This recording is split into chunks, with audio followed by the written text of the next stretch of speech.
आमाको सपना फेरि जागोस् भनेर मैले आज उहाँलाई चेतना महिला विद्यालयमा भर्ना गरिदिएको छु।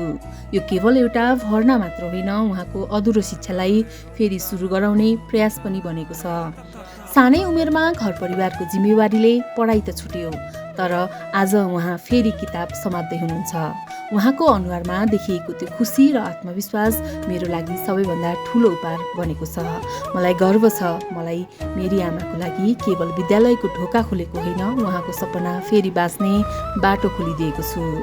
आमा, तपाईँको त्यो विद्यालयसम्मको यात्रा हेर्दा लाग्छ जीवनले ढिला गर्यो होला, तर तपाईँलाई रोक्न सकेन।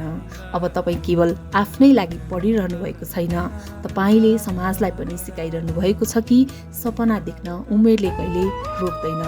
हामी पढ्न पाएनौँ भन्ने पीडालाई अब हाम्रो छोरीले, हाम्रो पुस्ताले रोक्दैनन् भन्ने अठोटमा बदल्नु नै सबैभन्दा ठुलो जित हो।